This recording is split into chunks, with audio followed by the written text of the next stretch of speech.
22 वर्षों का विश्वास, 10,000 से ज्यादा डॉक्टर्स, गोल नेशंस लीडिंग इंस्टीट्यूट। नमस्कार, आप देख रहे हैं सिटी पोस्ट लाइव। मैं हूं अभिषेक मिश्रा। चुनाव का मौसम है और चुनावी लड़ाई को हमने जितना समझा है वो यही समझा है कि चुनावी लड़ाई के दो मुकाम होते हैं, या किसी भी लड़ाई के दो मुकाम होते हैं। या तो कोई जीत जाता है कोई प्रत्याशी, या कोई प्रत्याशी हार जाता है। लेकिन चुनावी लड़ाई की कह सकते हैं रवायत बदली है या फिर मुकाम बदला है। हाल के दिनों में हमने जो देखा है उससे हम ये समझ पाए हैं कि चुनावी लड़ाई के तीन मुकाम होते हैं। एक प्रत्याशी जीत जाता है, एक प्रत्याशी हार जाता है, और कोई कुछ प्रत्याशी होते हैं या कोई प्रत्याशी होता है जो लड़ने से पहले ही मैदान से बाहर हो जाता है, वो हार जाता है। ये तीसरा मुकाम वाली स्थिति इस वजह से पैदा होती है क्योंकि उस प्रत्याशी का नामांकन रद्द हो जाता है। और ये तीसरे मुकाम को हम अब इसलिए ज़्यादा समझने लगे हैं क्योंकि 2019 के लोकसभा चुनाव के दौरान ऐसे कई मामले सामने आए हैं जहां कई हाई प्रोफाइल प्रत्याशियों के नामांकन पर या तो चुनाव आयोग की तलवार लटकी है या फिर उनका नामांकन रद्द हुआ है। वाराणसी में जो पीएम मोदी के खिलाफ चुनाव लड़ रहे थे तेज बहादुर यादव, उनकी उम्मीदवारी रद्द करने को लेकर बवाल है पूरे देश में। आप जानते हैं बीजेपी पर कई तरह के आरोप लग रहे हैं। बिहार में सासाराम से बीजेपी के प्रत्याशी हैं छेदी पासवान, जिनकी उम्मीदवारी रद्द करने की शिकायत की थी लोकसभा के पूर्व अध्यक्षा हैं मीरा कुमार, उन्होंने, लेकिन छेदी पासवान का नामांकन रद्द नहीं हुआ। तीसरा उदाहरण वैशाली से है जहां वीणा देवी को लेकर शिकायत की गई थी, उनका नामांकन रद्द नहीं हुआ। तो कई उम्मीदवारों का नामांकन रद्द हुआ है और कई ऐसे उम्मीदवारों के नामांकन पर तलवार लटकी जिनको बाद में राहत मिली, जो बिल्कुल हाई प्रोफाइल उम्मीदवार थे। पटना साहिब की सीट की अगर बात करें तो आप जानते हैं पटना साहिब की सीट कितनी हाई प्रोफाइल सीट है। और उस सीट की जब हम बात कर रहे हैं, जब भी हम उस सीट की बात करते हैं तो हम या तो शत्रुघ्न सिन्हा की बात करते हैं या फिर रविशंकर प्रसाद की बात करते हैं। लेकिन न तो आज हम रविशंकर प्रसाद की बात करेंगे न ही शत्रुघ्न सिन्हा की बात करेंगे। हम बात करने जा रहे हैं उस सीट से चुनाव लड़ने की महत्वाकांक्षा रखने वाली, उम्मीद रखने वाली एक ऐसे प्रत्याशी की जिनका नामांकन रद्द हो गया है। उनकी शिकायत यह है, उन्होंने भी काफ़ी नाराज़गी जताई है अपने नामांकन रद्द होने को लेकर, और उनकी शिकायत यह है कि सही प्रक्रिया का पालन नहीं किया गया या फिर पूरा मौका नहीं दिया गया अपनी गलती सुधारने का। तो हम बहुत भूमिका नहीं मानते हुए हम सीधे उनसे बात करेंगे क्योंकि उन्हीं की शिकायत के आधार पर यह खबर हम आपको दिखा रहे हैं और इस खबर का आधार उन्हीं की शिकायत है, उन्हीं का बयान है।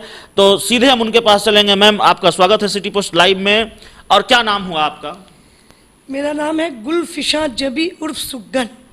मैं पटना साहिब लोकसभा से 29 तारीख को नामांकन करने के लिए अपने आलमगंज से सीधा जहां कलेक्ट्रेट में मैं पहुंची लगभग 11:50 में मेरी एंट्री हो गई, जो कि इन करने से पहले लोग जो भीड़ भाड़ लगा के जाते हैं उनको रोकने के लिए पूरी प्रशासन बैठी रहती है। वहाँ मेरी सिग्नेचर हुआ, मीडिया ने मेरा ये लिया और मैं सीधा अपने 10 की मैं निर्दलीय उम्मीदवार थी तो 10 समर्थक को लेना, एक प्रस्तावक होते हैं, सबको लेकर मैं 10, 11 और एक मैं 12 और एक हमारे गार्जियन, ये एक वकील, सब मिलके हम लोग चले गए। डीएम साहब की यहाँ नॉमिनेशन की प्रक्रिया शुरू थी। हम लोग बैठ गए, हमने कागज़ बढ़ाया, जो भी नॉमिनेशन का जो दोनों पेपर होता है 2 सेट में मैंने भरा था, मैंने दिया। वो लेकर अंदर डीएम साहब जहाँ बैठे हुए थे वहाँ चले गए चेक कराने के लिए चले गए। उसके बाद वो उसके बीच में लगता है कि 1-1.5 घंटा हुआ। मैंने बोला क्या हुआ मेरे पेपर का? नहीं मैम, चेक हो रहा है, चेक हो जाएगा, बढ़िया से आपको दिया जाएगा। उस बीच से पटना साहिब से जो ऑलरेडी जीते हुए हैं शत्रुघ्न सिन्हा जी, उनकी एंट्री होती है और जी और वो सीने स्टार है, उनको देख के पूरी मीडिया भी उन्हीं के जान पे गिर रही थी, पूरी पब्लिक भी गिर रही थी, अफरा तफरी का। मतलब आप ये आरोप लगा रही हैं कि हाई प्रोफाइल उम्मीदवारों को ट्रीटमेंट भी हाई प्रोफाइल मिलती है और उसकी वजह से जो लो प्रोफाइल कैंडिडेट होते हैं उनकी परेशानी बढ़ जाती है उस अफरा तफरी की वजह से, जिसका जिक्र आप कर रही हैं। देखिए, हम लोग गरीब गुरबा इंसान है। 25,000 का जो नॉमिनेशन फी भी ना किसी ने जनता ही नहीं दिया है। जनता मेरे साथ थी, गरीब जनता की मैं गरीब नेता हूँ। तो उनको भी आस था कि ये नामांकन आपका रद्द हुआ है, नामांकन रद्द करने का जो आधार बताया गया वो क्या बताया गया, और निर्वाचन आयोग से या जो निर्वाचन के पदाधिकारी है जिनकी भूमिका है आपकी उम्मीदवारी रद्द करने को लेकर, उनसे आपकी क्या शिकायत है? देखिए, मेरी किसी से कोई शिकायत नहीं है, गुजारिश है। किस आधार पर नामांकन? हाँ, गुजारिश है। मैं निर्वाचन आयोग से भी गुजारिश करूंगी, माननीय डीएम साहब से भी गुजारिश करूंगी कि 2-3 बात को वो सिर्फ ध्यान दे दें। अगर 2-3 बात वो धैर्य से ध्यान दे दें तो मेरा रद्द नहीं होगा। पहला रद्द का कारण होता है गलत कागजात, गलत इंफॉर्मेशन या कुछ मतलब छिपाना, जो तीनों चीज मेरे में नहीं था। जब 1:30 बज गया, 2 बज गया, जब अफरा तफरी हुई तो सोचा चलो बड़े स्टार हैं उन्हीं का हो जाए, हम लोग तो गरीब जनता बैठे रहेंगे, कोई दिक्कत नहीं है। और जब मेरी कागज चली गई है तो डीएम साहब बुला ही लेंगे, उसमें कोई शक नहीं है। तो उसके बाद 2 बजे मेरे पास कागज है कि देखिए ये त्रुटि है, इसको सही कीजिए। मेरा 3 वकील था, तीनों ने मिलकर फिर दूसरे पेपर को सही करके अंदर दे दिया। फिर मेरे कोई ये आया नहीं कि हाँ ठीक है कागज, अब आप बैठिए, हम लोग बुला लेंगे। तो जब 2:30 बजने लगा तो मेरे बेचैनी लगने लगी कि 3 बजे तक तो ये लास्ट डेट भी है, क्या बजे। तो हम गए, खुद ज़बरदस्ती हम घुस गए, तो सबने रोक दिया कि नहीं रुकिए, सिर्फ कैंडिडेट जाएंगे, कोई समर्थक प्रस्तावक अंदर नहीं जाएंगे। ठीक है, मैं रूल का पालन करती हूँ, मैं फॉलो करती हूँ, ज़िंदगी भर यही करती हूँ। मैं चली गई अंदर और मैं अपने एक जो समर्थक मेन थी, मैं उनके साथ अंदर चली गई। तो बैठे, तो आया तो बैठे, तो डीएम साहब, तो आप भी प्रत्याशी? हम कहा जी सर मैं भी प्रत्याशी हूँ, लेकिन बुलाया नहीं गया, तो हम ज़बरदस्ती अंदर चले। तो बुलाया जा रहा था, तो सर बुलाया जाता कोई देवी को, तो मैं तो देवी नहीं हूँ सर, मेरा नाम गुलफिशा जेबी सुगन है, देख लीजिए। हाँ तो ठीक है बैठिए, निकाले। मतलब हम जो समझ पा रहे हैं वो यह समझ पा रहे हैं कि 2 तरह की शिकायत है आपकी उम्मीदवारी जो रद्द हुई है उसमें 2 तरह की आपकी शिकायत है।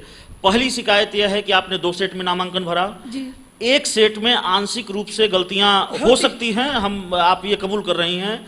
अगर चुनाव आयोग अगर मान लिया जाए कि उसको नज़रअंदाज नहीं किया जा सकता, उसके आधार पर नामांकन रद्द किया जा सकता है, तो फिर हमारा दूसरा सेट था जो आप कह रही हैं कि उसमें कोई गड़बड़ी नहीं थी। दूसरी बात आप ये कह रही हैं कि जो निर्वाचित पदाधिकारी हैं, जो भी संबंधित पदाधिकारी हैं, उनसे एक बड़ी तकनीकी गलती हुई है कि आपके नाम की जगह देवी बुलाया। बस ये पॉइंट मैं समझाना चाह रही हूँ आपको। उसकी वजह से आपके प्रतिनिधि वहां हिस्सा नहीं ले पाए। नहीं, मैं भी नहीं जा पा रही थी। मैं तो जबरदस्ती, जब इनकी शत्रुघ्न सिन्हा का काफिला जब चला गया, लगता 2:30 बजे, तो 2:35 या 40 मिनट में मैं कहा नहीं मैं जाऊंगी, तो बैठाई गया। डीएम साहब बहुत अच्छे से देखे कागज हल्के से, तो कुछ गलतियां हो सकती है, क्योंकि मैं वकील नहीं हूँ, मैं प्रत्याशी हूँ। आप चुनाव पहली बार लड़ रही हैं? मैं ये 5वीं बार चुनाव लड़ रही हूँ, तो मुझे एकदम सेटिस्फाइड है कि मैंने सही भरा है। अगर कुछ कटिंग में गलती है, हो सकती है, इंसान है, वकील भी इंसान होता है, तो वो वक्त मिलता है स्क्रूटनी के लिए। ठीक है, तो माननीय डीएम साहब ने मुझे तुरंत शपथ दिलवाया। हम कहा सर मेरा 2 सेट है, 46 नंबर दे रहे।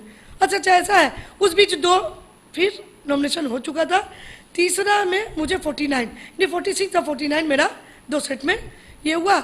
तो उन्होंने शपथ दिलवाया और बोला भी, उस वक्त का वहाँ अगर सीसी कैमरा है या कैसेट है, तो एक बार डीएम साहब थोड़ा मैं समझ पा रहा हूँ। मैं जो भी आपने बताया है, 2 बातें हैं। पहला सवाल तो हम आपसे ये करेंगे कि मूल रूप से क्या शिकायतें हैं?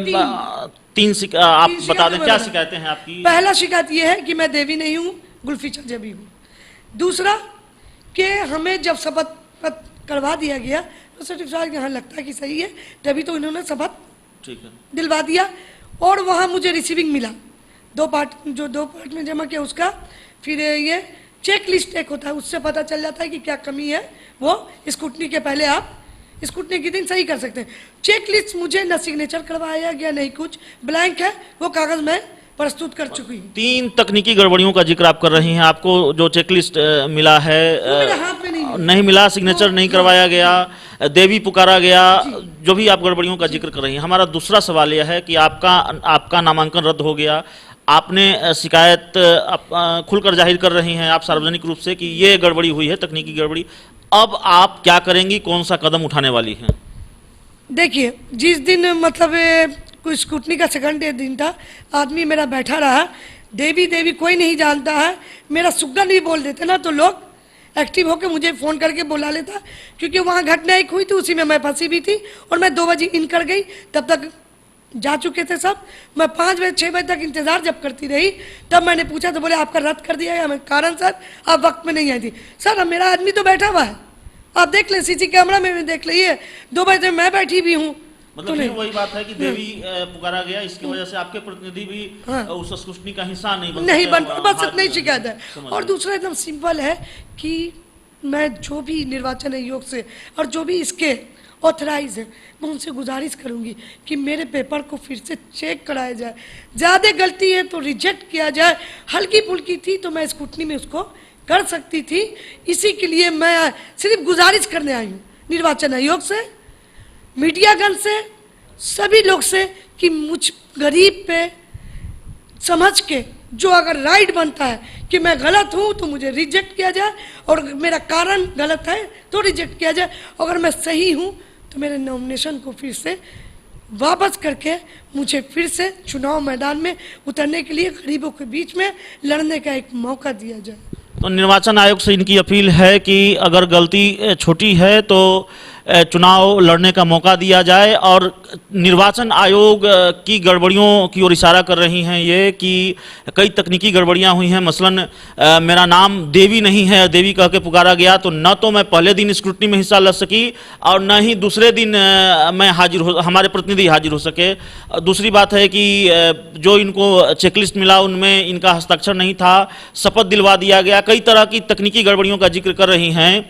यहाँ एक बात स्पष्ट कर देना बहुत ज़रूरी है कि हम जिम्मेवार मीडिया संस्थान हैं, अपनी जिम्मेवारी समझते हैं, इसीलिए किसी भी तरह के निर्वाचन प्रक्रिया या निर्वाचन पदाधिकारी की कार्यशैली पर सवाल उठाना मेरा काम नहीं है, और सवाल हम उठा नहीं रहे हैं, बल्कि जो प्रत्याशी हैं उनकी जो शिकायत है, जो तकनीकी गड़बड़ियों का जिक्र किया है, हमने उन्हीं के मुंह से आपको सुनवाया है, उन्हीं की जुबानी आपको सुनवाया है, दिखाया है, ये इनकी शिकायत है, और इन्होंने जो कहा है जरूरी नहीं कि हम उससे इत्तेफाक रखते हैं, हमने इनकी शिकायत आप तक रखी है। इनकी अपील है निर्वाचन आयोग से कि हमारी गड़बड़ियां अगर छोटी हैं तो चुनाव लड़ने का मौका दिया जाए, जांच की जाए ठीक तरीके से मेरे दस्तावेजों की। तो इस खबर में इतना ही। अगर आपको हमारी खबर अच्छी लगे तो इसे अपने दोस्तों के साथ शेयर करें, हमारे YouTube चैनल को सब्सक्राइब करें, बेल आइकन जरूर दबा दें ताकि हमारी खबरें सबसे पहले आप तक पहुंचे। प्यार, समर्थन और सहयोग के लिए बहुत बहुत धन्यवाद। NSIT निखारता है आपकी प्रतिभा को। NSIT, a place to imagine, invent and inspire. NSIT, अम्हारा, Bihta, Patna.